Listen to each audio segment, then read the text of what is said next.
All right, guys, welcome to the latest episode of Blood Money. Let me give you a quick little preface to this whole episode, I guess.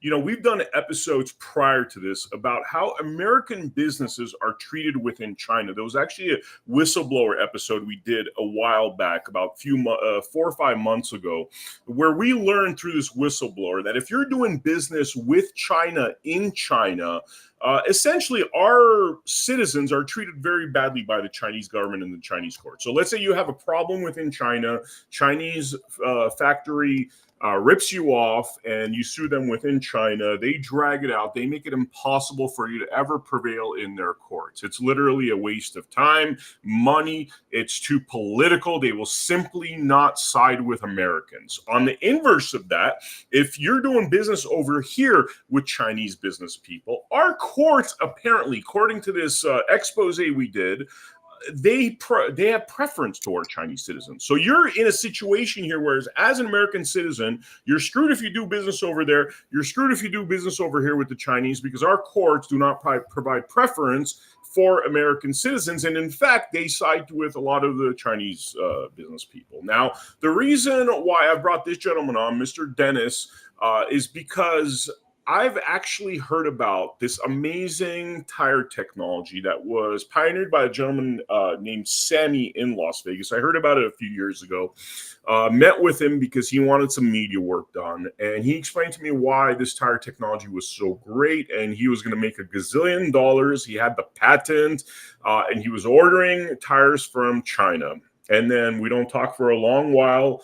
Next thing I hear, Sammy is involved in a whole bunch of issues with his tire technology being stolen.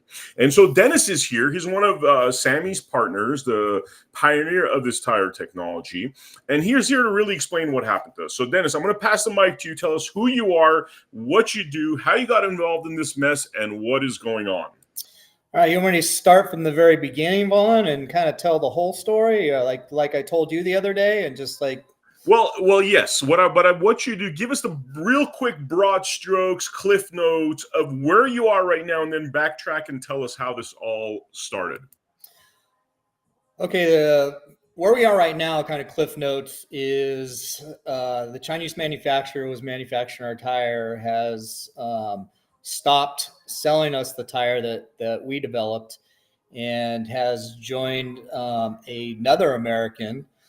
His name's Dallas Reed, in marketing the tire, and has completely cut us out, with the exception of selling us one size of tires for the Spec Corvette series, which is a spec racing series that I actually acquired the contract for, the tire being the spec tire for them.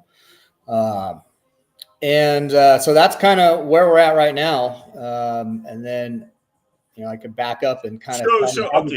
What I want to do is, it's crazy. That's crazy stuff that would even happen. What I'd like to do is backtrack and tell us the history of all this, because I think what's really important is a lot of people in the United States, they have great ideas, they have pioneering technologies, they then, go into it and they realize it's very hard to manufacture here, that you have to outsource. So take us to those steps of Sammy comes up with this technology, how he got there, and then what happened once he started wanting to get into manufacturing. Why did he even go to China?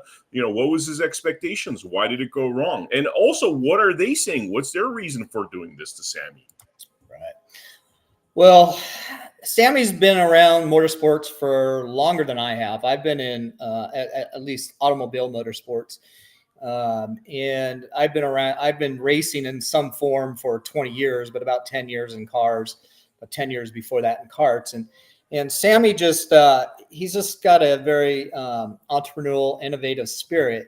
And he just desired at one point to develop what's called a 200 treadwear ultra high performance tire that competes with some of the biggest brands in the industry. And so he met a couple of tire manufacturer contacts at SEMA back in the mid-teens, worked with one tire manufacturer. They just sent him a bunch of junk and never worked out. And then he finally met Jeff, who was a CEO of a company called Vitor from China at SEMA. I believe it was 2006 2017, around that time frame, and pitched his idea of developing a very competitive tire. Actually, they set out to make the best tire in the segment. So, but Jeff really didn't have any experience or knowledge on the technology of how to develop this type of tire. They were kind of made bus and truck tires. So basically what happened was Jeff started sending Sammy some samples, and the first couple runs of samples that they tried were just complete junk. Sammy almost threw in the towel and said, "This is not going to work." But Jeff kept convincing them, "No, let's keep at it until we get there." So they developed more and more kind of samples or prototypes, I guess you'd like to say, all with Sammy's input. I mean, everything that was developed from the ground up was all like Sammy, from the cord design, the way the steel belts cross, everything was coming from Sammy's expertise in tire technology. So, and he's also a racer, right? I mean, that's the capacity where I saw him. He actually invited me to some races where, excuse me, the whole thing that I found very interesting is that he would trick out these, cheap little old Miatas. Yeah. And these things would be beating Lamborghinis, because one of the things I learned is that, yes, if it's a straight course, then obviously a Lamborghini is going to win. But if it's all windy and twisty, these tricked out, $20,000, $30,000 Miatas are actually beating $400,000 sports cars. So, and then on smaller twistier courts and autocross tracks, which are very turn intensive and not a lot of straightaways, the Miatas compete with just about anything. It's crazy how good the Miatas are. And I'm a Miata racer myself. That's actually how Sammy and I kind of got introduced to one another. So yeah, he has been racing Miatas for years.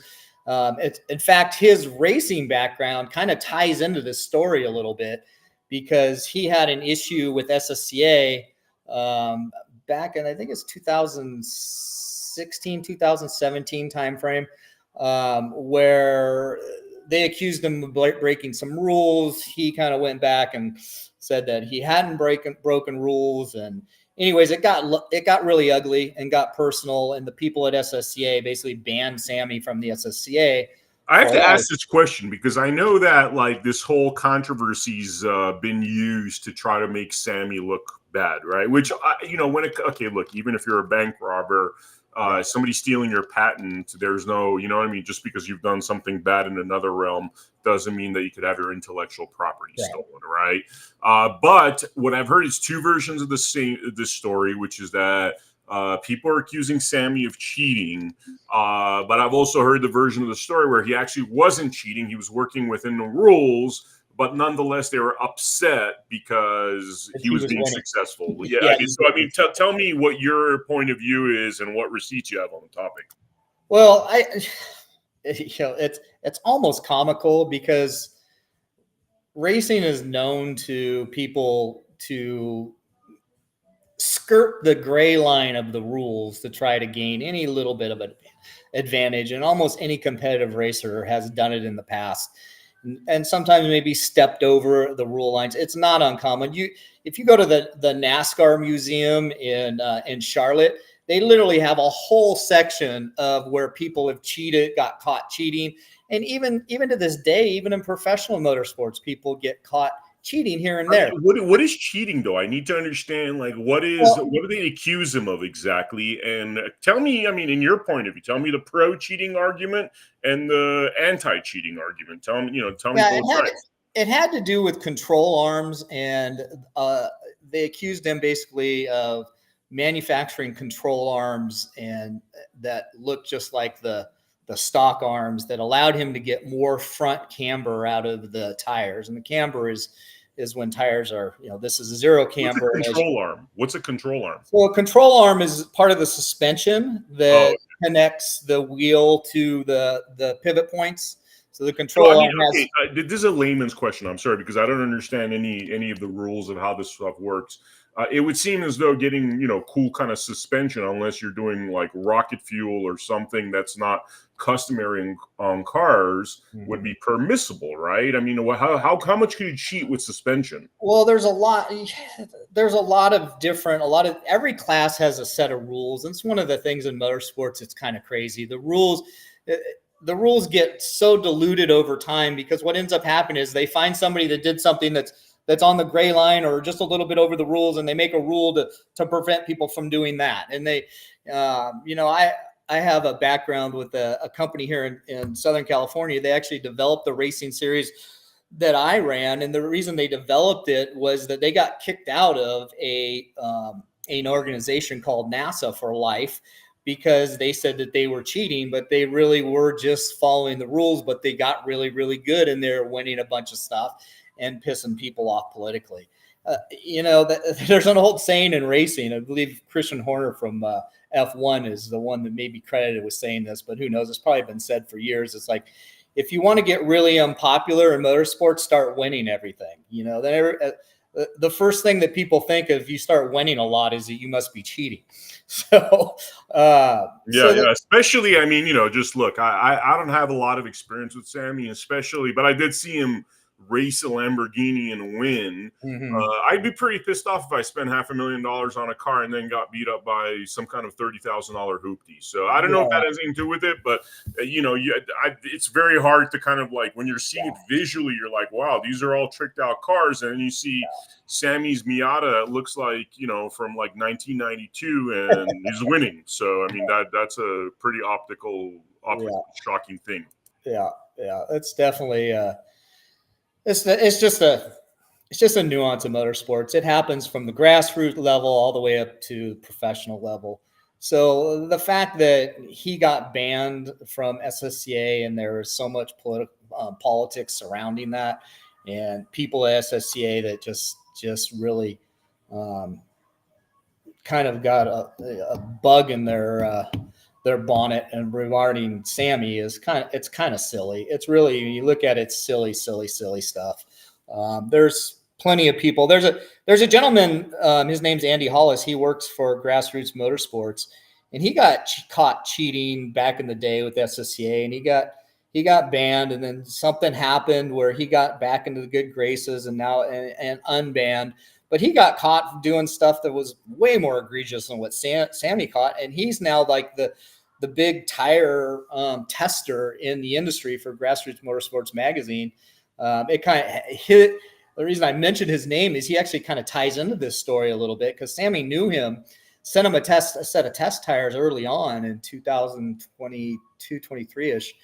And he did a test on him and published a bunch of things that were inconsistent with what we were experiencing from all of our customers at the time. So we were pretty much getting 100% positive feedback on the tires, on how fast they were and how long they lasted, and also on our own personal testing, how fast they were and how long they lasted. And he came out with this article in Grassroots Motorsports, which is a very respected publication in the industry, that the tires were basically, they were fast, but they wore out really fast, and they just weren't that great of a tire, basically. So that kind of hurt for a time being there.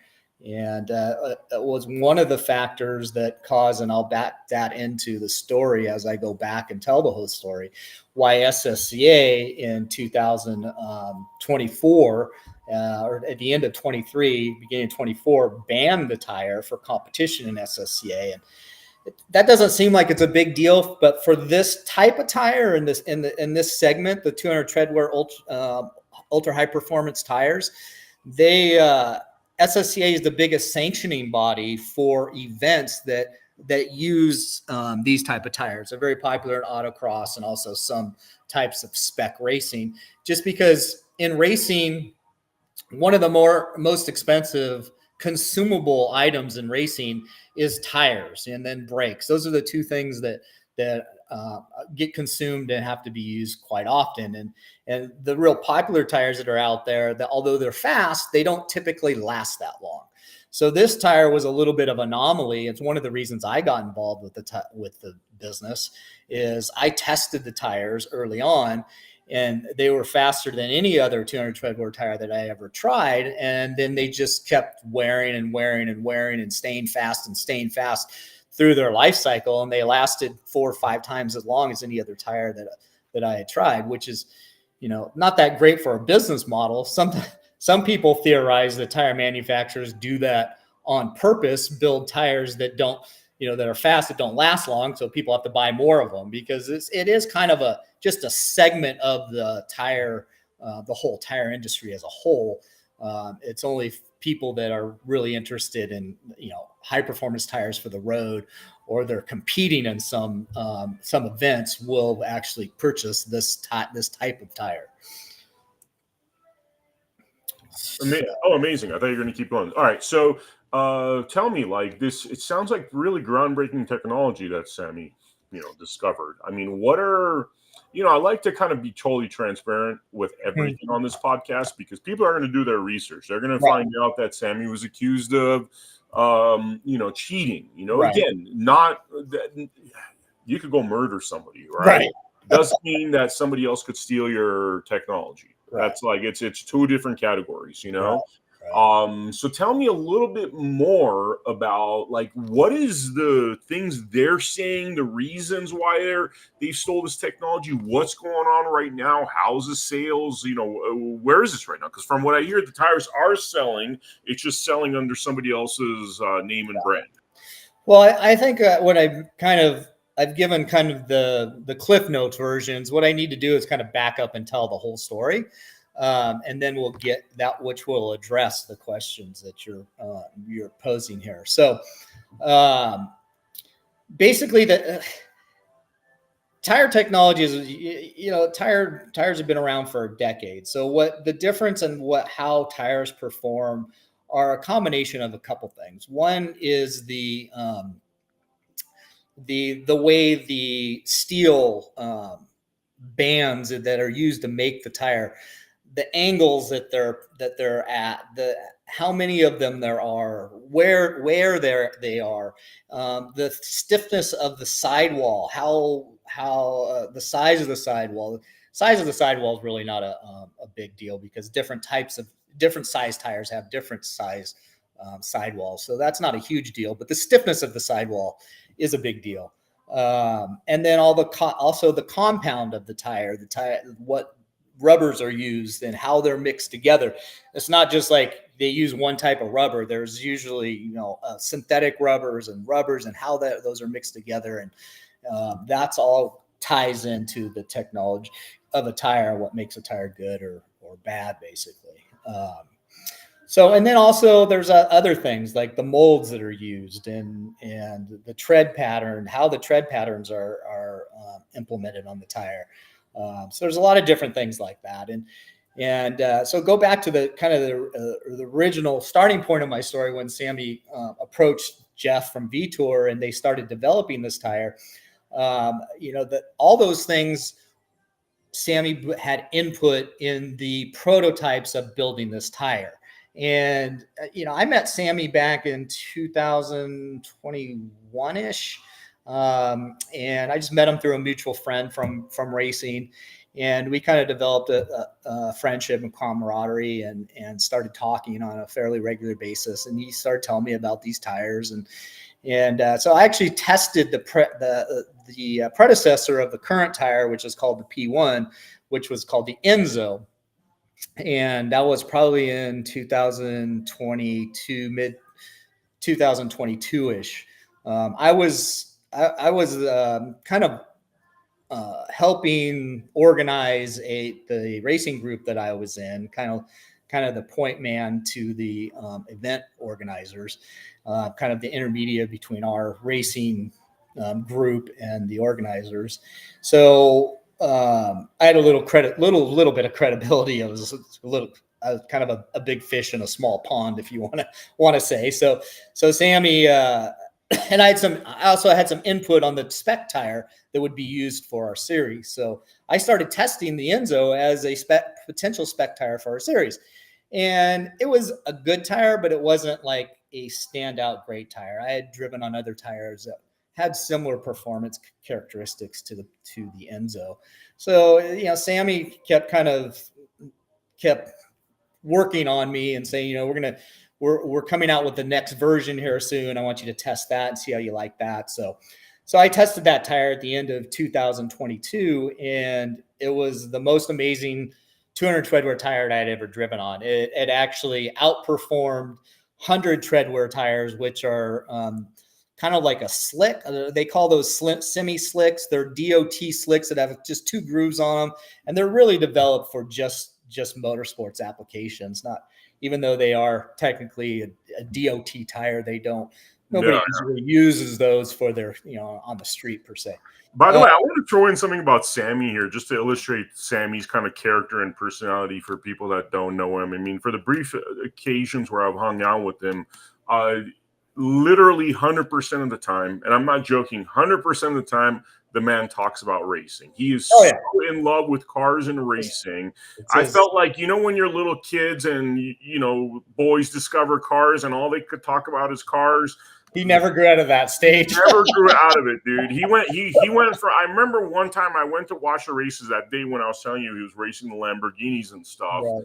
And I was so exhausted, 6, 7 p.m. because you're breathing in these fumes the whole day. Mm-hmm. And frankly, if you're not into racing, it's a really shitty experience. I mean, I'll be straight with you, because you're for anybody that's been to like a gas station or a mechanic shop and there's fumes, I mean, it's like being stuck in that times like 1,000, right?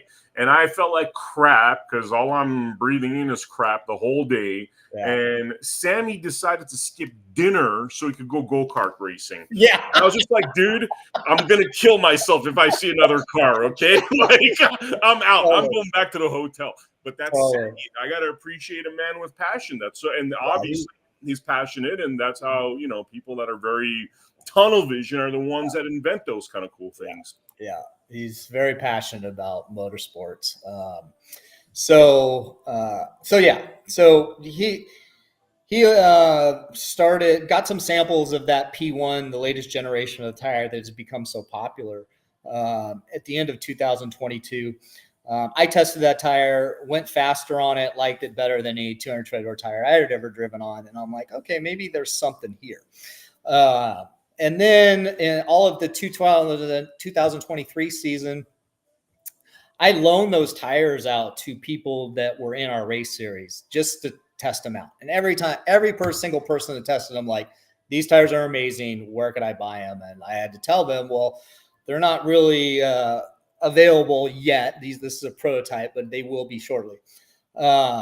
So my interest continued to peak, and as time went on, I actually used the tires at the end of 2023. Oh, no. Sorry.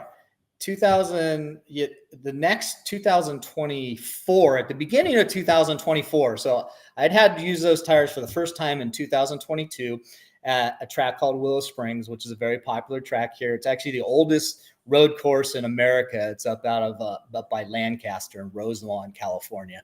A lot of the scenes from Ford versus Ferrari were filmed at that track. So it's kind of a iconic track.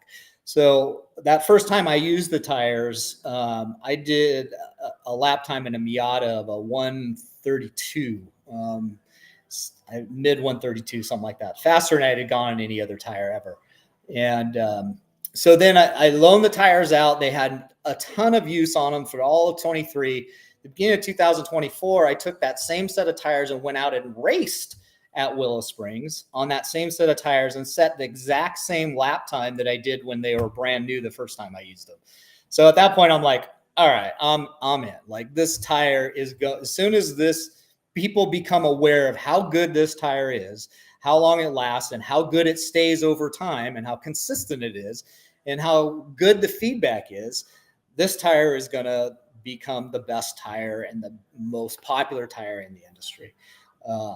So that's when I kind of got involved financially and started, helping Sammy with some capitalization that he needed to bring the tire into the country. And so what happened at the end of 2024 and towards the end of 2024, when that tire manufacturer, I'm sorry, this is the end of 2023, not 2024, end of 2023, when that article on Grassroots Motorsports got published about the tire. There were some other things that happened online. There was a gentleman up out of Washington, and I forget his name, but he was kind of an aspiring YouTuber, and he posted this video that went kind of almost viral in the motorsports community on how Sammy was a cheater, and this was the V-Tour was a cheater tire, and it was just this really kind of casted a bad shadow over the tire. And I knew it was a bunch of BS because of my experience on the tire. So, I mean, I got to mention this because there's a lot of historical parallels to this sort of thing. It's not like you come up with an industry, changing product, and all the people in the industry are like, hey, red carpet, drive us all out of business, right, or whatever. So, I mean, it's like, we've heard this sort of thing. We've heard how, what's his name? Bill Gates, Microsoft, the antitrust stuff. He was trying to put everybody else out of business, pretty much destroying lives to make sure that his operating system was the main one. Yeah. Netscape, attack those guys. So this is something that just happens, and tell us more. I mean, it sounds like a really cool tire. It sounds like Sammy should be a billionaire right now, but you tell me. Well, I mean, it's not a billionaire, but he should. That's a little. I mean, it is. I think the tuner treadwear market's probably around $100 to $150 million a year market, and the top tire in the industry, typically everybody wants it. You're looking at probably, $50-100 million of that portion of the market. So, I mean, we're talking about we're still talking about the dude potentially losing tens of millions or something, or how would you quantify what this loss is for him over the course of, let's say, 2-3 years? What has he lost? Well, it's not just him, it's me, because, because I, when I got involved in this and with Sammy, we kind of partnered up, and like I said, capitalized the business, because when that article was published at the end of 2023, the SSCA actually took a look at the tire and said, okay, this tire it's not in the tire guide, the official tire guide. We have no guarantees of acceptable inventories that we require to make a tire legal. And because of those and the article and kind of all the other political stuff surrounding the tire, they just said, we're just going to make the tire illegal for competition for 2024. So that kind of hampered our sales of 2024. But the end of 2023, I invested a large sum of money to bring the inventory into the country that was needed to get SSCA approval. And then a couple other things happened. Sammy has a friend that has been a CEO of multiple different companies. I didn't really know him very well.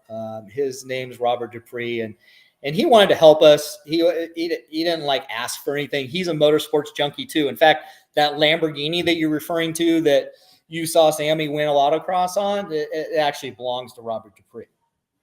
So he said, let me go online and start helping you guys in the kind of community.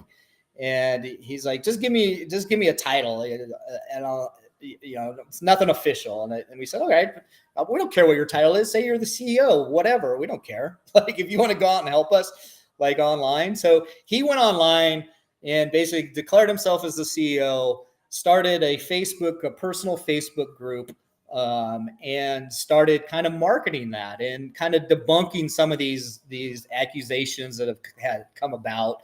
And he actually kind of went after Andy Hollis from Grassroots Motorsports and said his test results were a bunch of BS. And because of Andy's kind of stature in the industry, that really ruffled a lot of people's feathers, and it got and then as people were coming into the Facebook group and making negative comments, he just started deleting people that were being negative, and that ruffled people's feathers, and it just got really ugly. So finally, then what happened is he actually made a contact via kind of this whole Facebook group and of these two gentlemen out of Indiana One's called Michael Young, and he actually was the director of the SSCA time trial series in Indiana. And then someone that he knew very well, his name was Dallas Reed. He was a competitor, and he was actually an early adopter and started using the tires and was very impressed with them as well.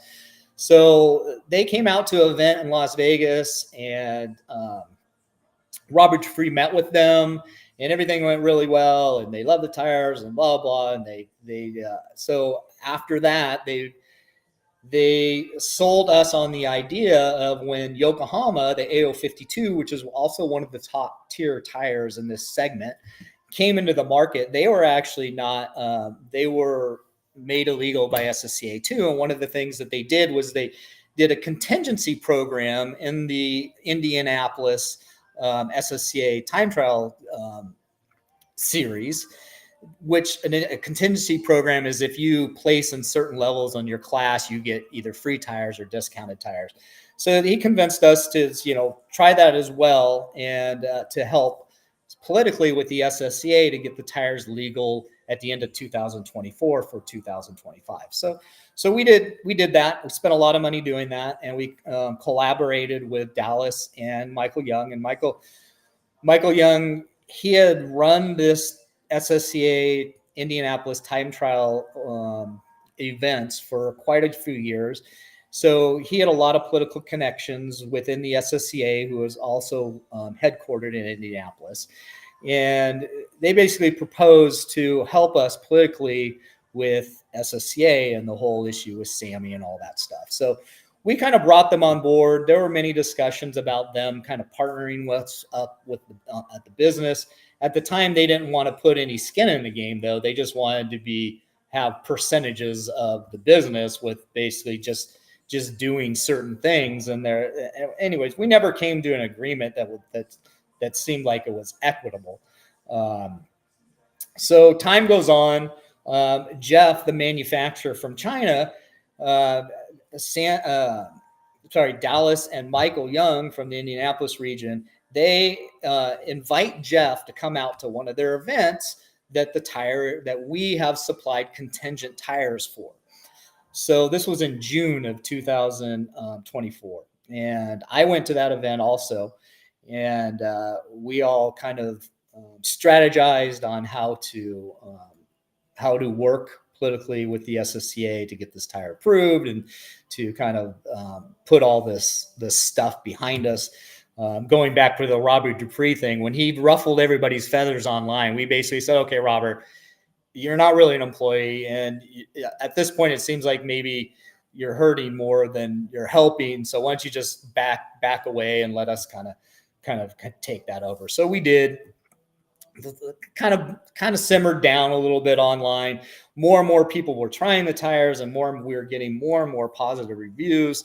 Almost every review was positive. And then so that happened in June. We actually had an online meeting with the SSCA brass with Michael and Dallas. I was at that meeting. I kind of stayed in the background because at this time, because I helped with that organizing that racing series. I politically within that series, I kind of just wanted to stay a silent partner at the time. I just I don't really need to be the guy that everybody knows as the VTOR guy. I'll just help with this. It was a kind of a passion thing for me. I'm in commercial real estate. I don't really do anything with cars other than race them. And so I kind of wanted to stay in the background at this time. And so Michael Young and Jeff and Dallas Reed all this video conference with some of the people at SSCA. And then we met and had a dinner with, and I actually did meet another kind of somebody that was high up in the SSCA. And basically the gist we were getting from the SSCA is that they're only going to legalize the tire if Tire Rack starts carrying the tire. And the reason for that is Tire Rack is the largest distributor of distributor. Yeah, that's correct. First time distributor of tires in the country. And they are they're the main sponsor of SSCA. So typically if SSCA was going to make a tire legal for their competition, they want Tire Rack to be carrying that tire. It's kind of like they scratch, their back and they scratch each other's backs. So that's kind of how that works politically. So we had actually given. Man, I gotta say this whole world sounds like, it's so political. You mentioned political like 10 times. Crazy. I had no idea. Yeah. It doesn't sound like, hey, I make the best tire. It almost sounds like, hey, I make the best tire, and then you got to deal with a bunch of BS until you could actually be successful with that tire. Totally. And if SSCA then in 200 treadwear ultra high performance tires, if the SSCA doesn't legalize your tire, you're going to sell a fraction of what you're going to sell if it's legal. It's just the way that it works. So they have some political, political sway, and almost somebody I know refers to them as the tire mafia. So I'll leave that. It's kind of funny, but not funny at the same time. So anyways, one thing leads to another. That thing happens in June. Dallas Reed becomes one of our best distributors. So we bring Dallas Reed on board. He knew full well that we had an exclusivity contract with Jeff. He actually signed an NDA with us, and he started his website called VTORP1.com, and we allowed him to do that he's a distributor. He'd be buying all of our tires from us. And so all that was going well. He was selling a lot of tires. We started selling more and more tires, but everything was going through us. And then Sammy knows a gentleman that owns Phil's Tire Service out of New Jersey. And they are probably the second biggest distributor of racing tires. They exclusively focus on just racing track day oriented tires. So we started talking with him, and he also knew that we had an exclusive with the manufacturer, and he entered a contract with us actually and agreed to purchasing a container of tires a month from us. And he ordered his first, I forget exactly when he ordered his first container. I think it was towards the end of 24-ish. Actually, maybe mid 24, he ordered a container of tires, started selling them. So, and that was a big feather in our cap of getting them SSC legal as well. But even though Tire Rack had tested the tires, we were hearing rumors that they were not happy with kind of all the political stuff that happened online with Robert Dupree and Michael Hall and Andy Hollis, and just kind of all the rigmarole that kind of boiled up online and people being mad and this and that. It was just an S show. I know this is a podcast. I could probably say shit, but it was a shit show. It sounds like so much drama, but like so much drama, a lot of pageantry, but like totally.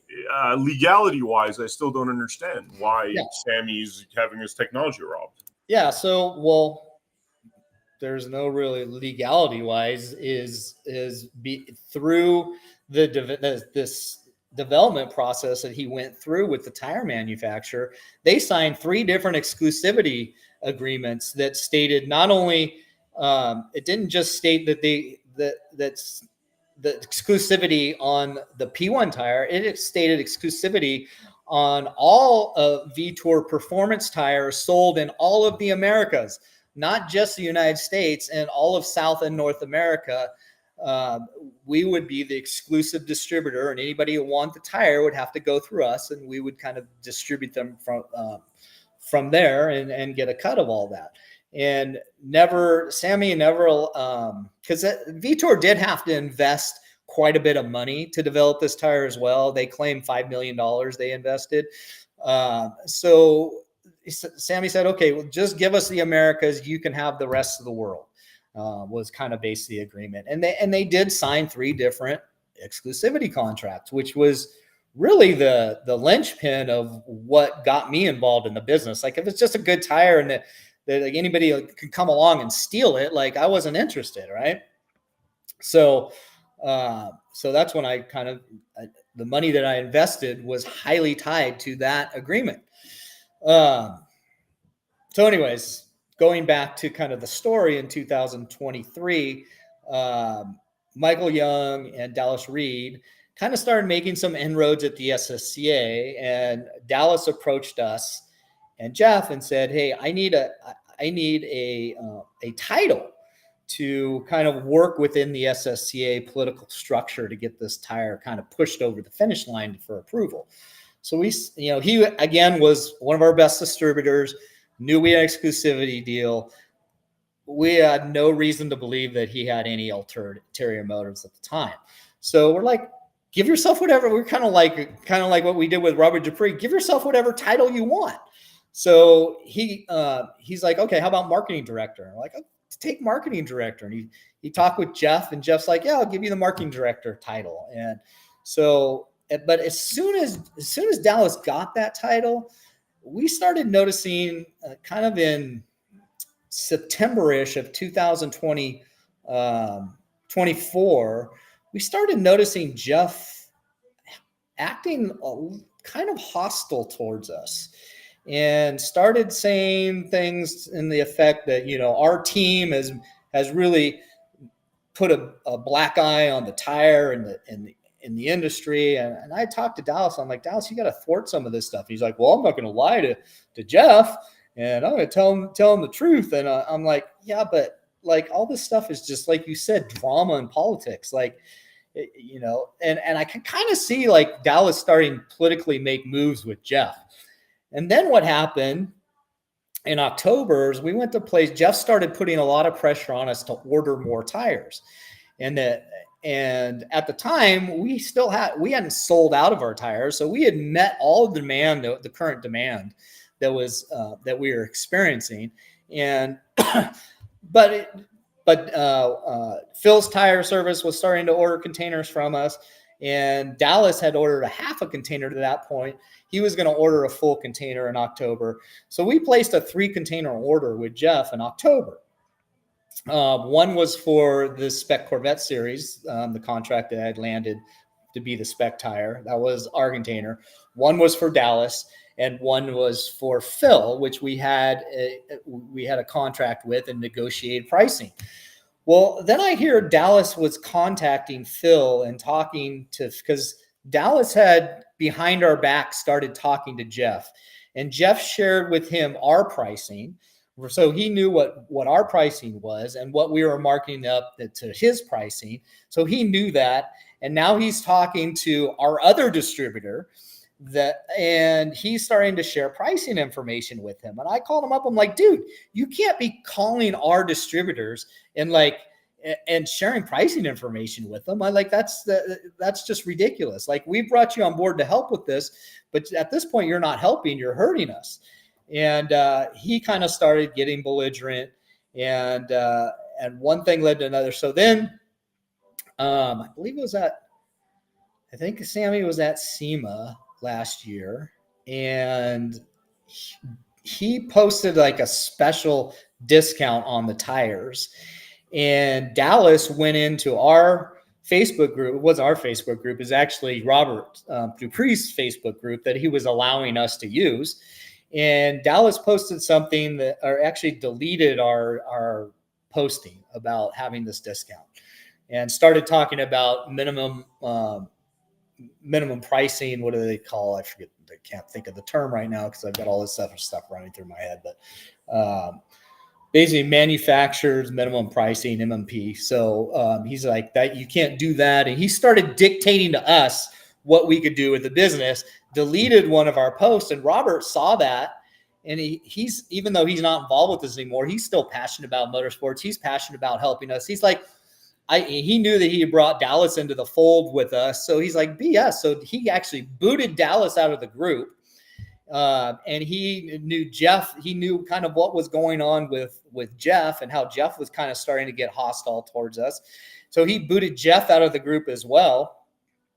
Well, then that kind of set off just a firestorm with with Jeff and China. It's like, you can kick us out of the group. And I'm more like, hey, we didn't kick you out of the group. Like, Robert kicked you out of the group. It's his group. It's not our group. He allows us to use it, but it's his personal group. I know anybody can start a Facebook group, right? It doesn't have to be official manufacturer. We could have opened our own Facebook group, but because Robert did and it was the biggest group on the internet for the tire, had over 2,000 members. We're just like, yeah, we could open our own group, but Robert's let us use this. But he still had ultimate control of who could be the administrators and who could delete stuff and who could, delete comments and all that stuff. He still had ultimate control of that, even though we allowed Dallas to do that as well. So that started this whole thing. And at that point, I'm just like, this is going south really quickly. Jeff started getting all irate. He's like, if you don't reinstate Dallas and me into the group, you guys you're gonna find that we're not gonna sell to you anymore. And he started giving us these ridiculous order quantities, like giving them $1 million of deposit so that we can maintain our exclusivity with him, which is ridiculous. No American company or individual is going to send $1 million to a Chinese company for future orders of something. It was just becoming increasingly obvious to me that Dallas had meddled politically with Jeff, and we should have never allowed those two to communicate with our supplier and our number one distributor. And by the way, I got to mention something here. This Blood Money episode we did, the whistleblower expose about how it is dealing with Chinese manufacturers and all the shenanigans that they do, is almost essential viewing for this topic, because everything you're saying, we've already dealt with that. And the issue is that the U.S. government and our courts doesn't provide refuge for Americans, because they can't fight it over here. They make it really hard. Mm-hmm. They can't fight it over there. Yes, you have a better chance over here, and I think this is where this is going, that you guys need to find a great lawyer. I'm hoping this gets out to great lawyers, because this is a great case. I mean, we're talking about millions that are being left on the table, that intellectual property that's been stolen, a bunch of rumors and conjecture that have nothing to do with your ownership of the intellectual property. Yeah. So, yeah, I hope you guys find some good lawyers to take. We're working on it. We haven't got actually a lawsuit has been filed. No one's been served yet, but they should be served here shortly, because they're not responding. And when we filed the lawsuit against everyone that's involved that is selling the tire in the States. So Dallas Reed, Tire Rack, Phil's Tire, and those are the three main one, I believe, that the lawsuit's going after. So even Tire Rack knew that we had the exclusive distribution rights as well, because Sammy had sent them test tires, and they tested them. They knew how good they were, because we had heard through the grapevine that they liked the tires, but they were just kind of waiting to see how all this political stuff kind of fleshed out before they started carrying the tire. Actually, and I have to be really careful, I think, what I say here, because it's hearsay, that we never got direct confirmation from either Tire Rack or SSCA.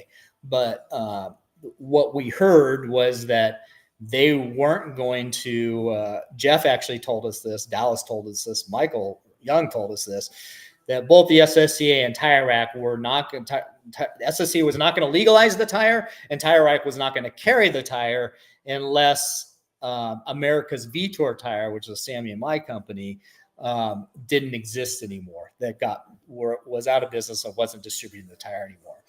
So what ended up happening there, we told Jeff early on, like in June, when we were talking about all this stuff, when he came out to Indiana, I'm like, look, a company like Tire Rack, they're not going to probably want to deal with a third-party distributor, because they want to think that they're getting the best pricing that's available to them. So if we end up doing a tire and securing a Tire Rack through these contacts that we've made, and these people we put in place, Dallas and Michael, to help us with that process, if actually comes about that SSCA legalizes the tire and Tire Rack starts carrying the tire, they're probably going to want to deal directly with you, the manufacturer. And we're going to and he's like, yeah, that's no problem. We'll do it that way. And we'll just pay you on the back end for all the tires that they order. And I'm like, yeah, that's what we got to do to get that deal. Because the fact of the matter is Tire Rack has the tire. Everybody's going to sell more tires. They're just have such a big name in the industry. They always test tires and put great tests on their website. So that was kind of an understanding that Jeff had and we had.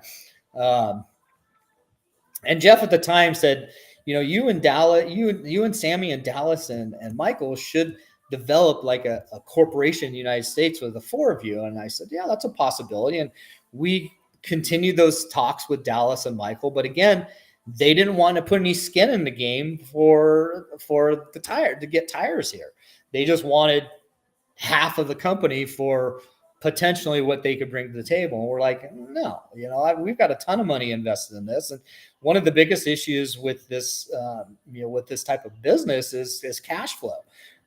You've got a lot of inventory you got to carry, and the cash flow becomes an issue. So that kind of just goes by the wayside. Then all this crazy stuff starts happening with Jeff and Dallas. That 3-container order we placed in October, they basically mid-October came back and said, we're only sending you the spec Corvette tires. Well, the deposit that we had given was for the 3 containers exceeded the spec Corvette tires by $60,000 plus. So they never gave us any kind of indication of how they were going to address that deposit. And we're like, you need to send us the containers that we ordered at the price that we ordered them at. And they're like, no, we're not going to do that. And then it started getting uglier. And they're like, well, we're going to post a letter online that you guys are no longer as authorized distributors. And we're like, well, I wouldn't suggest that you do that because you've sold us a ton of tires and we have a ton of inventory. And the only reason that it's even a possibility that SSCA is going to legalize the tire is because of our efforts, what we've done, bringing Dallas on board, getting the tire in the tire guide, placing the orders of multiple containers, hundreds of thousands of dollars worth of containers to get the inventory in the country to make it even possible to be SSCA legal. All those things we did, and they still threatened us with that. And then they went ahead and did it and posted online that we are no longer a authorized distributor, which really hurt our sales. Our sales were ramping up, and then that hurt us. And then Mike, so we think what happened was Dallas worked politically with Jeff, the manufacturer, and defamed us, got him on his side thinking that he's like the savior of the tire. And he was doing a lot of marketing stuff for us on kind of our bequest and us bringing him into the fold. That's the reason we brought him in, is to do those things. And him being our distributor, we encouraged him to do those things. But then he started turning it around to Jeff that he was the reason all that stuff happening, and we're the reason that Vitor has any type of bad cloud surrounding it. And they posted this thing online, and it just got really ugly. Then Jeff didn't fulfill those 3-container orders. What he did was even though Dallas had actually given us a deposit on his container, Phil's tires, because Dallas was talking with Phil, stopped returning our calls and was dealing directly with Dallas and Jeff on the container that we were ordering for him, his next container. And it just started all going south. It's just like, I'm not sending you those containers. I'm sending them directly to Dallas, and I'm sending it directly to Phil, and I'm dealing directly with them and basically cutting you guys out. That alone cost us probably over $100,000 at least. And then we also had another series, autocross series called the Racing Bird series. He's kind of a big autocross promoter in Southern California. He used to run all of his events at Auto Club Speedway. When that closed down, Sammy actually worked with him to start the series back up this year in Las Vegas. And we went to Jeff and said, hey, this is going to help us with getting the tire legalized with SSCA, because he has got a lot of contacts in the industry as well. And, what we need is like $20,000 an event for 4 or 5 events. and we need you to commit to that. And he's like, yeah, no problem. We'll do that. We'll just take it off containers that you order. So we came out of our pockets $40,000 to sponsor the first 2 events. And we're not getting, now he's not selling us the containers. We were figuring we were going to get $20,000 for each one of those 3 containers that we were ordering to get our, investment back on that. He took that, pulled the rug out from underneath us on that, and just decided not to deal with this. Now, in the meantime, they're trying to negotiate a deal with us, and is that they would give us a very small royalty per tire. And when we did the calculations based on kind of historical royalty deals, it was about half of what normal real people get in a royalty deal. So we're like, yeah, we're not opposed to that, but because of what happened, we're like, we need a minimum amount that you'll pay us on royalties, no matter how many tires you sell. And then we need the amount per tire that you're giving us to increase substantially to bring it more in line with, typical deals of this nature. They would never do it. And Sammy, and looking back on it, I think was right. He's like, we're never going to see, we make that agreement, we're never going to see $1 of that money. And I think he's probably right on that. So we never came to an agreement with them. We actually hired legal counsel to give us some advice at that time. And he said, look, if you guys have placed an legitimate order with them, he looked at all of our 3 consecutive exclusivity contracts. He's like, and you placed an order with them, sent money over there, and they're holding your money and not fulfilling your deposits. He's like, that's pretty much a slam dunk with any court. It will be able to get an injunction against them to stop any Vitor tires from coming in the country. And we told them that, and they kind of said, well, basically said, pound sand, go ahead and try it. And so anyways, By the way, the Blood Money episode that people should check out is a companion piece to this. So all of this makes sense because it was actually a lawyer that was explaining some of these conundrums you're talking about, and how this has gone down. Episode 217. Highly recommend that people that are watching this episode also watch episode 217 because this is something that has to be fixed. I mean, we can't do business like this. We can't do business where, you come up with an idea and they steal it from you and they use all these Chinese factory versus American business people kind of dichotomies to steal intellectual property. And you know what? There's a history of this happening in China, by the way. It's not like this is so unique. I remember a while back, I was working with some musicians that made this pedal, and lo and behold, this guy goes to China, finds out that the pedal that they made, the same factory selling as like a third party brand to another distributor, the exact same thing. And not only were they doing it, they were proud that they were doing it. They presented to the guy, and you realize, look, there's cultural differences here because you do that in this country, you get sued because you're stealing intellectual property. Over there, it's almost like a badge of honor that, hey, I was able to kind of reverse engineer this thing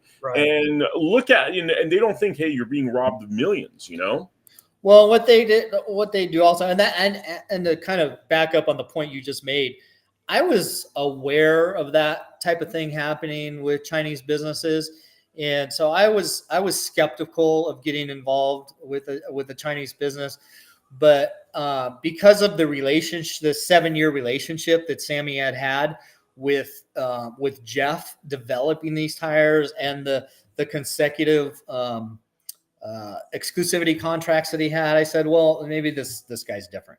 Maybe there's something to kind of there's some meat on the bone that we have here that he's not going to pull type of crap to end up pulling. But in all fairness, if our distributor Dallas Reed hadn't done what he did with Jeff and basically politically malign us with Jeff and make promises to Jeff on what he could do for Jeff. Jeff then saw Dallas as a way to exclude us and utilize Dallas as his new go-to person in America. And that's exactly what happened. Dallas is now works is actually an employee of Vitor Tires and a distributor of Vitor Tires. And he's working hand in hand with Jeff. He's signed a lease for a Vitor employee in Indianapolis. He has signed a lease for Vitor for a storage facility in Indianapolis. The whole time we were telling Jeff when we met with him in June of 24 that, really the business model you guys need to have a warehouse here that you're inventorying tires that we can, sell to all these smaller shops. And so we're not having to inventory the tires, and you guys need to kind of be the inventory. That's how all these other companies do it. And he kind of one time said he would do that, but then he came back and said he wasn't going to do that. And it is just such craziness.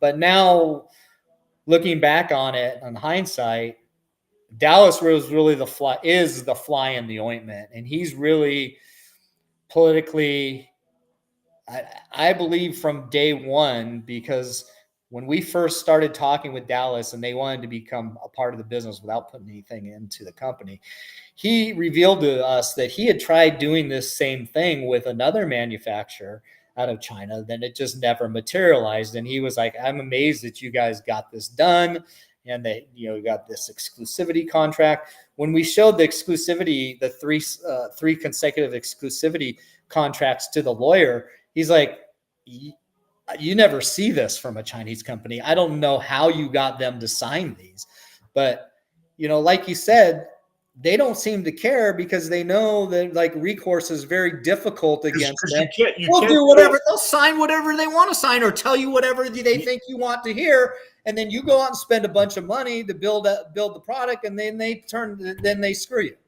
This is why I think this is so important to talk about, is because they'll screw you over there. There is grounds here where you could win. It's just like they get treated so much better here than we would get treated over there, right? So they have refuge in that you can't ever sue China unless you want to go through a 10-year protracted, literally CCP run, marathon of a court process and spend ungodly amounts of money. Now, you could do that here because they're selling over here. You could go after their money here. Yeah. You could basically put all kinds of restraints on them. Even go into their bank accounts if it's proven that they don't own the intellectual property. So you guys got to find a great lawyer that has some balls, which, as somebody that's gone through similar aspects of corruption, which was international news just 8 months ago, as it's not easy. It's not easy to find lawyers that would be like, you know what, like I'm going to put in what would be billable hours, probably, $250,000 to go fight this well-funded bad guy, So I hope you guys find somebody that'll fight. We did find a lawyer that has a lot of contacts and has done a lot of work in China and Asia, and he's pretty good. In fact, in their discovery before we filed this lawsuit, his IT expert in his office was doing research on Jeff, Vitor, Dallas Reed, Phil's Tire, everybody that's a defendant in the lawsuit, just to see like what they have out there, right? So they came across this website that's called Vitor P1 dash, what is it? Vitor P1 dash DallasReedCorp.com. And when they came across it, we got an email or a text from the lawyer, and he's like, "You're not going to believe what we found."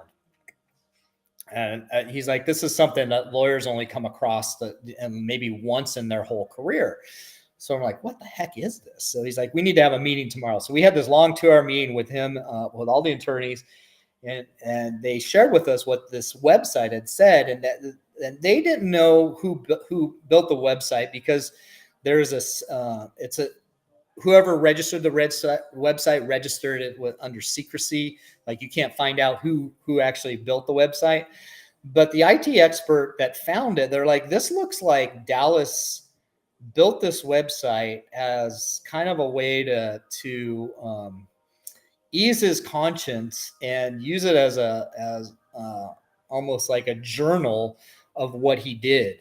And I looked at it and I'm like, yeah, I have a hard time thinking like Dallas could have built this.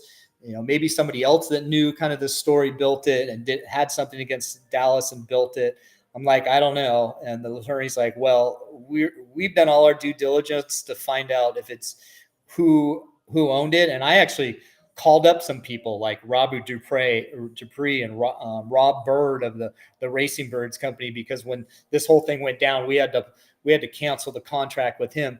And I went down a list and contacted a bunch of people and say, hey, did you guys build this website? And they're like, no, we had nothing to do with it. And the lawyer's like, well, we're going to at this point assume that Dallas built this and he didn't know that he built it. Or he didn't know it was live. I guess I'm not a huge IT guy. I guess when you're building a website, you can kind of build a lot of things and not make it live. But if you click a certain button or you don't know that button's been clicked, it's live and you don't know it's live. That was their theory. I mean, the website's crazy. People can go to it and read it. It's basically a confessional of what actually happened. So if Dallas didn't write it as a journal, it could read as a journal because just about everything in it is actually very close to what happened.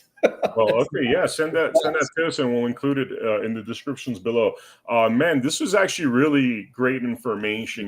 These are issues that we need to figure out in this country. And these are, the way we look at things is our issues are microcosms of the bigger issue, right? A ton of business people are getting ripped off because there's no what's called reciprocity between the United States and China, right? That has to be fixed.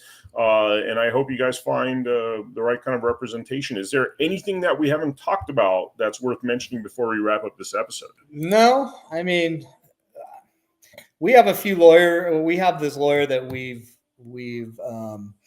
retained that's doing this, but we're paying him, and legal fees keep racking up. And we do have one lawyer that's talked about doing it on contingency. So I don't know if there's any lawyers that would want to take this over on contingency to kind of help us on the legal costs. But we plan on taking this. Regardless, so like the contingency, that's why I keep mentioning the lawyer. So the contingency thing is not an issue. Like you guys are going to pursue this regardless. Yeah, we're going to pursue it. Sammy's got his life invested in this, so he's not letting it go. I've got a lot of money invested in it, so. I mean, it sucks. I'm going through the same thing, suing Riverside County, the sheriff's department. They got all the money in the world from the taxpayers. Right. Like, this stuff is not easy, but you have to because otherwise it's just, the word gets sent out that, hey, it's okay to, trample all over people's rights, their money. And that's just not that's the furthest thing from America first. You know what I mean? That's like, if we're going to build this country, we can't allow people to rip off our technology and enrich themselves. So it's really disconcerting. What's somewhat as disconcerting as Jeff doing this is there's American that played us to pull this off as well. Somebody that we befriended, that we brought under our umbrella, that was our best distributor, that was somebody we were treating well, and he turned on us and manipulated the situation for his own self-interest. And I think looking back on this website, and who knows who the heck built it, whether it's Dallas or somebody else that knows Dallas and knows the situation, I don't know. It's like, I think he conspired from the very beginning to do this, and he did it in a very calculated, very manipulative way. I mean, he befriended me. He let me drive his car when I went out to the Indy for that time trial event, which was kind of funny. I drove his car at the track for the first time. I'd ever driven a Corvette C8, and it was his car. And on very used set of P1s, I went out and set the track record at a track I'd never been at a car I'd never been in. And so that was kind of funny. But we joked around about that. And I think he's gone out now and maybe set a little bit faster time that I'd put down. But we tease each other about that. I actually invited him in October of last year. He flew out here to California and drove one of my Miatas, an endurance race out at a Chuckwalla Raceway out between Indio and Blythe off the 10 freeway. Organization called Lucky Dog Racing that hosts endurance races. He came out and drove one of my cars, and we hung out for the weekend. And it was right before all this stuff happened. It's funny. It's like we've done a lot of politics. I mean, people that know the America Happens Network and the Blood Money podcast know that we're very, very involved in politics and political corruption. This sounds like literally identical to some of the stuff we've heard. I mean, it's like just another slice of political corruption from the sound of it. Yeah. Yeah. And now, I don't know how it's all going to pan out, but, Vitor, if they don't at least, I mean, we're not being extremely greedy. We're kind of just saying, hey, retract that letter that you posted online. Continue to sell tires to us at the best price that you're selling to anybody else's tire rack or Dallas or whatever. Give us a small royalty on all tires that aren't going through us, and let's go and sell a bunch of tires. I mean, we've built now a network of followers to America's Vitor Tire, to our company. I mean, Spec Corvette buys their tires exclusively through us. We have a network of influencers that in the motorsports community that are using our tires and putting our stickers on their cars and posting about their success with the tires. I've got a friend, Jesse Uwigi. I don't know. I always mispronounce his last name. He owns a NASCAR team with who's the big Emmett Smith, the big running back out of Dallas. They own this team together, and he used to drive, but now they have drivers. I think he still drives occasionally. I've known him for years, just from the Southern California motorsports scene. Really good guy. He's a Navy guy and played football for the Navy, and it's just a really big go-getter. Has really built quite a little following for himself, and he drives also cars that on track, and he has kind of a little YouTube channel. So he's promoting tires for us. So we've got a good following, and we could sell a decent amount of tires. Listen, I'm not trying to retire off this. I've got plenty of assets, and I'm going to be fine. But just the fact that I invested so much time, energy, and money into this as a passion, because I love the sport and I love the tires, and this bullshit happened. It's just like, it's very discouraging. I always like to try to see the best in people, but this kind of stuff just makes you not want to trust your next door neighbor. It's just nuts. Yeah, I totally understand, man. Totally understand. Well, thank you so much for joining us on this podcast. We're going to have updates on this because, the law, legal stuff drags out. I know, just like I'm updating my story all the time. People need to know what's going on. This definitely affects the American people. We need to really get our law, really straightened out. So yeah, I think to be able to straighten it out, it almost needs to be an agreement between our governments, that this kind of stuff can't happen, and that Chinese companies are held liable for doing this type of stuff. I mean, you just can't sign exclusivity agreements, having a relationship with someone over 7 years to develop something that was actually brought to you by the person that helped you develop it, and then that was actually not just helped, instrumental in developing it. And then when you see a situation that you think suits you better, just like say, nah, you're done. It's just like, no. Yeah. That's not the way business goes down, Well, that's a really Chinese kind of like, and it's a cultural difference. That's the issue. It's like, how do you change the entire culture of counterfeiting stuff? This has been going on for like 30, 40 years. What I mean? But I Like, mean, there's unscrupulous here, people in there's the this United right here. I got a sponsor send this to us. They're literal identical Apple earpods that they wanted us to market. Identical. Identical. Right. And Same case it's and like everything. same case and They're everything. like 30 From the bucks, same right? They're like 30 bucks. Yeah, basically, yeah. Yeah. And they're like, "Hey, look, we made it just like it," and so it's it's $55 for the same headphones that Apple sells for like $199, so like 1/4 the price, but identical. Well, unfortunately, when anytime there's money involved, people see dollar signs, they get greedy, and this type of stuff even happens with American. I mean, there's an American that's instrumental in this happening. I would even say if Dallas Reed wasn't involved in doing all this and hadn't pulled the BS that he pulled, it never would have happened. So it's illegal and it's immoral, and I don't know how people sleep at night pulling this shit off, how they justify this type of behavior. It's just so disheartening, but they do. They somehow do. I couldn't sleep myself if I did this type of thing to somebody. Yeah, totally. Thank you so much, Dennis. I really appreciate your time, man. We look forward to updates in the future. Go out there and win this one. You know what I mean? There's going to be a lot of American businessmen that are going to thank you guys for the precedents you're going to set here.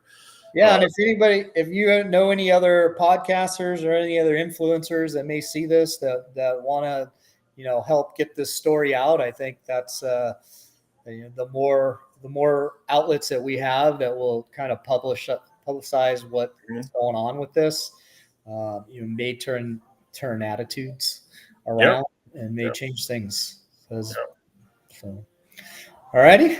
All right. Thank you so much, guys. I will see you all on the next episode of Blood Money. Make sure you check out AmericaHappens.com. We just relaunched our new site, and I will see you all on the next episode. Take care.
Everything I've got, pushing for that first place.